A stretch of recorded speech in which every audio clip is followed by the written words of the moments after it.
柏拉图是苏格拉底的学生，是贵族出身，接受过良好的教育。年轻的时候喜欢写诗。苏格拉底被判处死刑的那年，柏拉图烧毁自己所有的事迹，潜心研究哲学。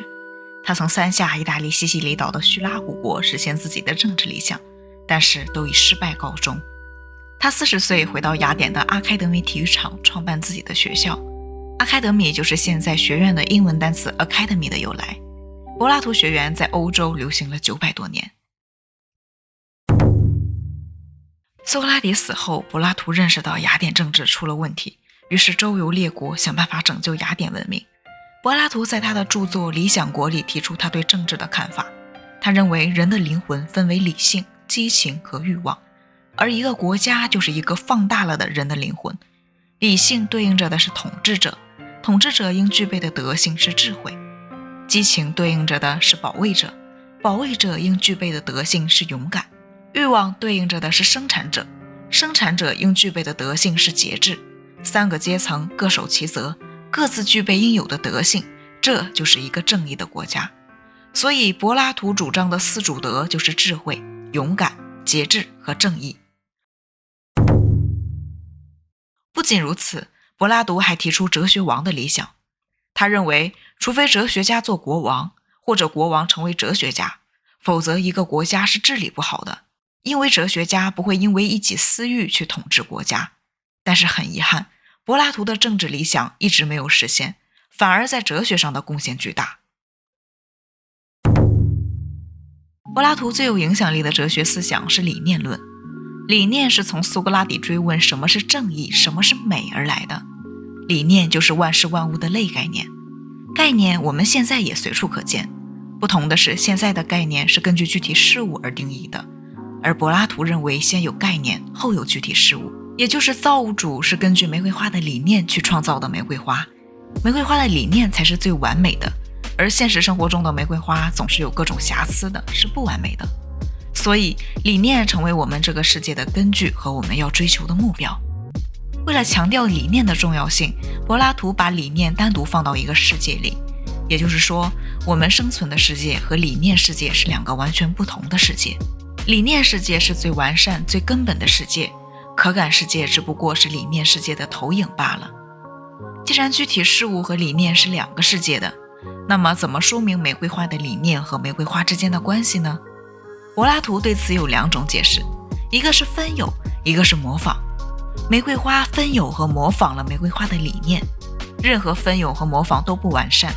柏拉图将理念世界分为6个层次，像金字塔形状分布。这些理念自下而上趋于更高级的理念。柏拉图的创世说又被称为巨匠说，巧妇难为无米之炊。柏拉图的巨匠说离不开原始物质，需要借助原始物质。看到这儿，你一定会好奇，那么我们要怎么认识理念世界呢？我们在介绍苏格拉底那期视频曾提过，那就是知识是可教还是不可教呢？苏格拉底认为知识不可教，是先天就有的。哲学家们要做的是让人们回忆起忘掉的知识。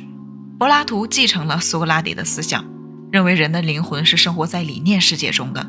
当我们诞生的时候忘记了理念知识，所以我们要通过可感世界的事物回忆起理念知识，这就是先验论，是指人的知识先于感觉经验，先于社会实践，是先天就有的。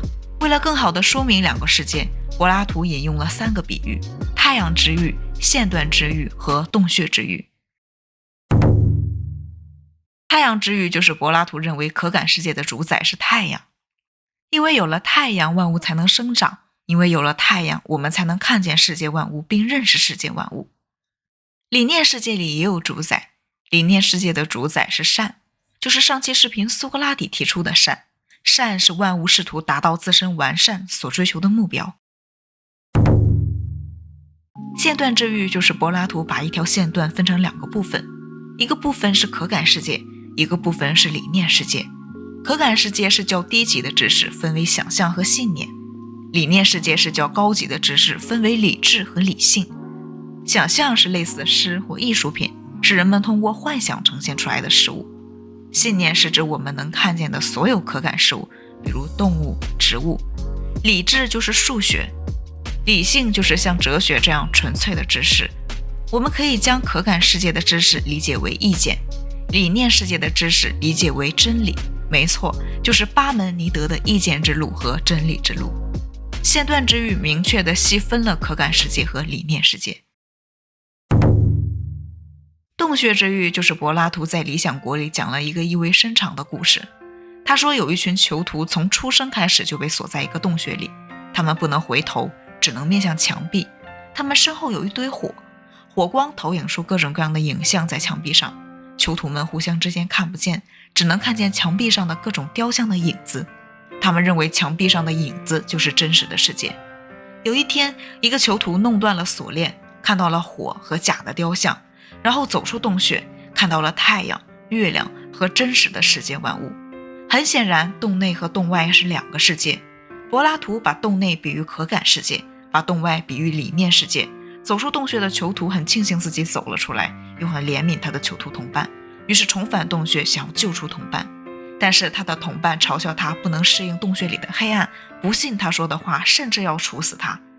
最终他的同伴并没有被救出。柏拉图借助救同伴这个故事比喻苏格拉底的悲剧。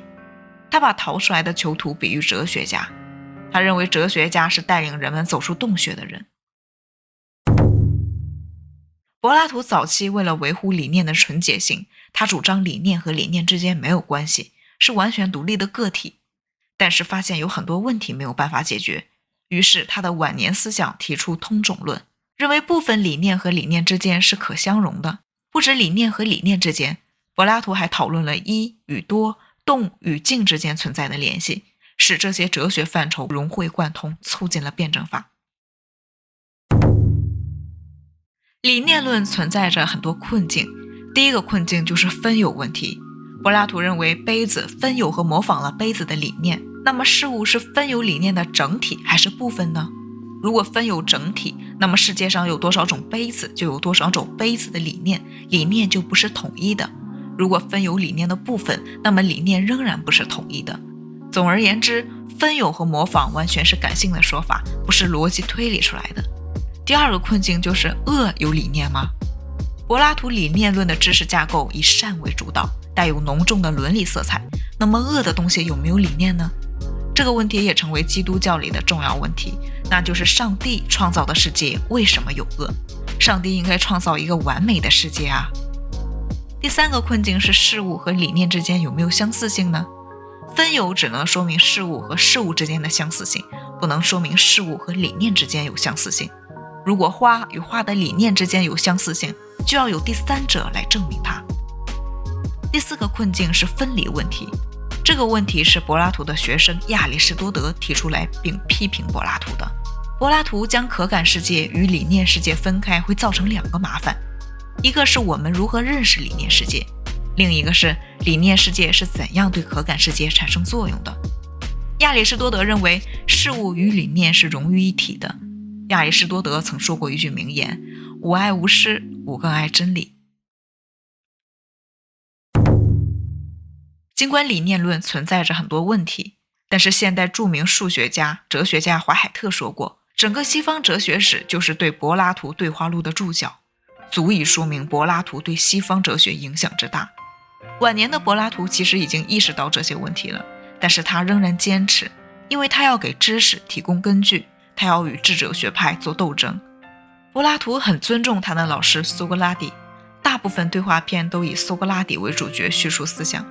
柏拉图在巴门尼德篇批评自己的理念论，后人对柏拉图的批评远没有超过柏拉图的自我批评。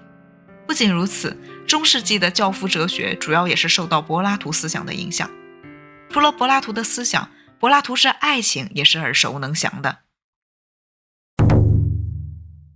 在古希腊，一个少年在成年之前要接受一位同性长者的爱，才算是真正的成年。同性长者被称为爱人，少年被称为被爱人。爱人给予被爱人爱、知识和经验，被爱人要接受爱人的爱并给爱人反馈。所以柏拉图式爱情被认为是同性之间注重精神上的恋爱，现在多用于男女之间注重精神上的恋爱。其实柏拉图在会饮篇借苏格拉底之口提出了他对爱情的看法。他认为肉体上的爱是较低级的，精神上的爱是较高级的。他并不否认肉体的恋爱，他认为这是人性，也是繁衍的必经之路。他倡导人们追求永恒的爱，他认为爱要像阶梯一样，肉体的爱满足以后，要向精神上的爱进阶，这样的爱才是永恒的。你们对爱情有什么不一样的看法呢？我们评论区见。这期的视频就到这里了，下期我们重点聊一聊柏拉图和苏格拉底思想上的区别。下期再见，拜拜。